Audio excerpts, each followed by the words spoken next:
मेरठ में कैप्टन मनोज तलवार का पार्थिव शरीर जिस दिन करगिल युद्ध में शहादत के बाद आया था, मैंने बहुत भीड़ में पीछे खड़े होकर वो शव यात्रा देखी थी और भीगी आंखों से एक छोटी सी कविता लिखी। कविता सुनाने से पहले मेरे दो निवेदन हैं। मैंने भगवान राम नहीं देखे, हमारे देवता हैं।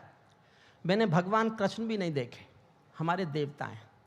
लेकिन मैंने अपने वो रक्षक देवता देखे हैं जो वर्दी पहनकर सीमा पर खड़े हैं और देश की रक्षा कर रहे हैं।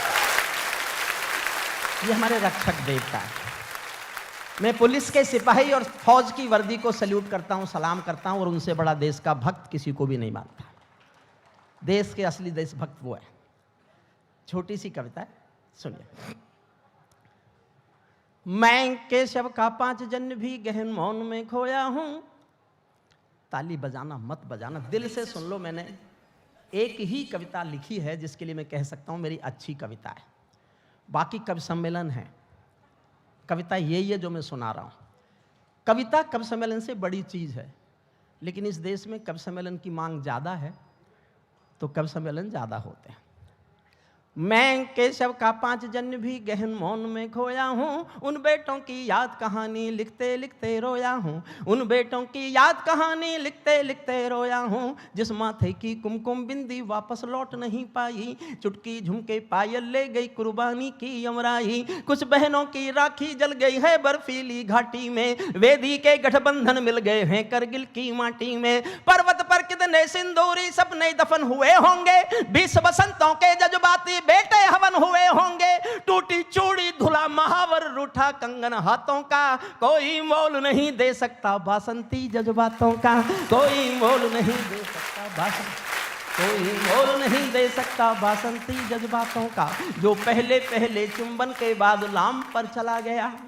एक पल जीना मेरे साथ कर्नल साहब आपको सौंपता हूं, समर्पित करता हूं। जो पहले पहले चुंबन के बाद लाम पर चला गया, नई दुल्हन की से छोड़कर युद्ध काम पर चला गया। उनको भी मीठी नींदों की करवट याद रही होगी, खुशबू में डूबी यादों की सलवट याद रही होगी। खुशबू में डूबी यादों की सलवट याद। और मैं आज तक के इस महापर्व में अपने जीवन की सबसे अच्छी पंक्ति पढ़ता हूं। इस चैनल की इस महानता, चैनल की इस उदारता और चैनल के सामाजिक सरोकार के उद्देश्यों को समर्पित करता हूं। मेरे जीवन की मेरी सबसे अच्छी 2 पंक्तियां हैं, आपका प्यार मांगता हूं, सुनना। उनको भी मीठी नींदों की करवट याद रही होगी, खुशबू में डूबी यादों की सलवट याद रही होगी। उन आंखों की 2 बूंदों से 7 सागर हारे हैं। उन आंखों की 2 बूंदों से 7 सागर हारे हैं। जब मेहंदी वाले हाथों ने मंगलसूत्र उतारे हैं। जब मेहंदी वाले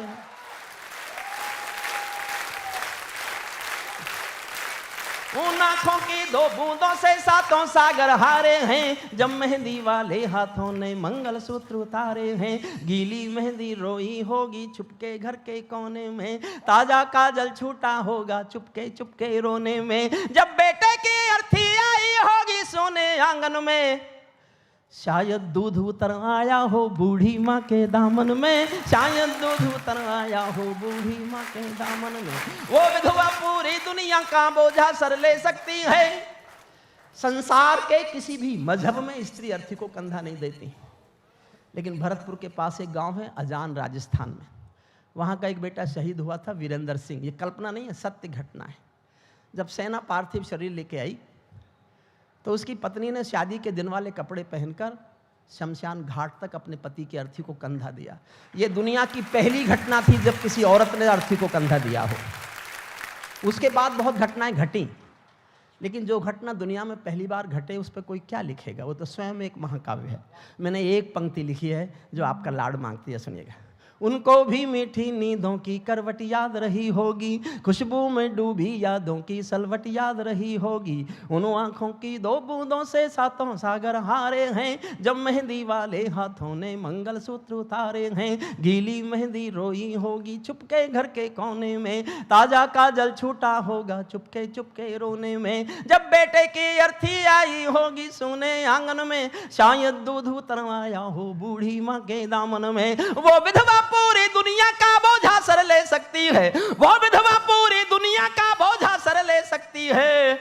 जो अपने पति की अर्थी को भी कंधा दे सकती है, जो अपने पति की अर्थी को भी कंधा दे सकती है, जो अपने पति की अर्थी को भी कंधा दे सकती है।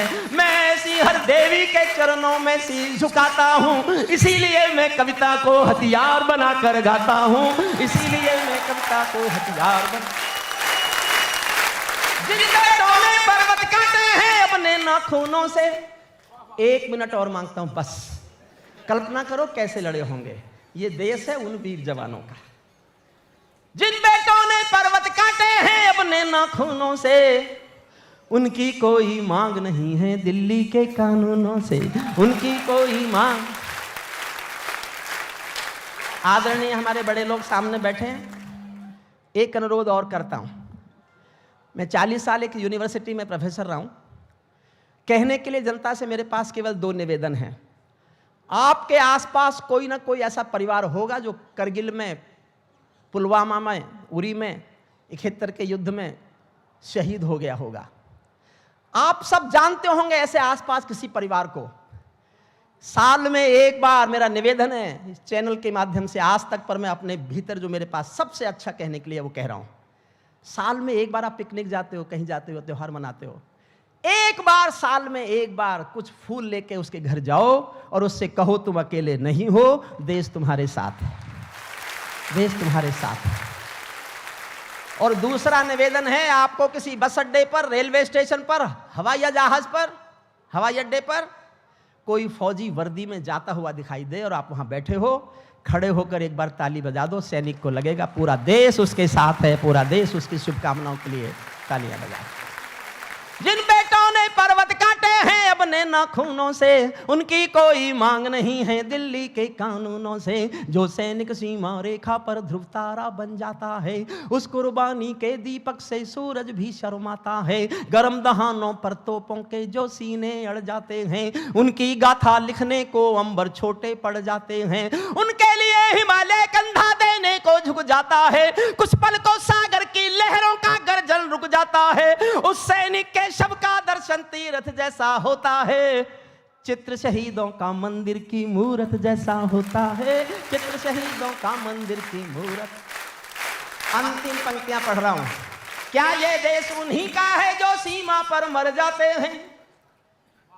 क्या ये देश उन्हीं का है जो सीमा पर मर जाते हैं, अपना लहू बहा कर टीका सरहद पर कर जाते हैं। कोई युद्ध वतन की खातिर सबको लड़ना पड़ता है, संकट की घड़ियों में सबको सैनिक बनना पड़ता है। जो भी कौम वतन की खातिर मरने को तैयार नहीं, उसकी संतति को आजादी जीने का अधिकार नहीं, उसकी संतति को आजादी जीने का अधिकार।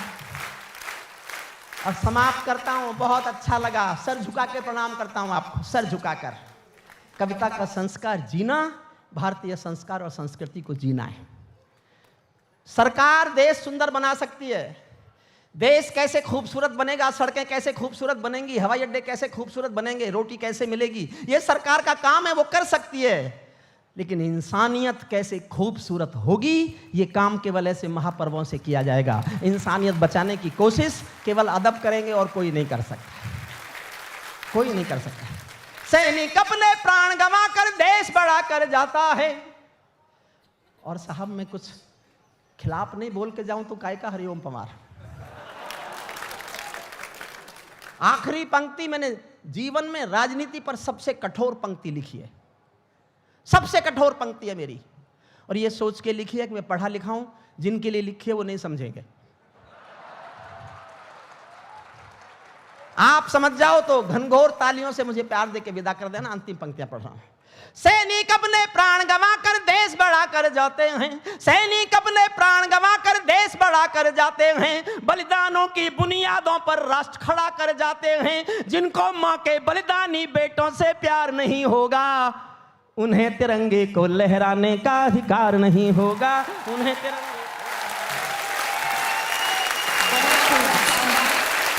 अपने जगह पर खड़े होकर वीर रस से ओत-प्रोत हमारे इन महान कवियों का धन्यवाद कीजिए कि आज एक अलग तरह का माहौल साहित्य आज तक के इस मंच से हमें देखने को मिला है। जी।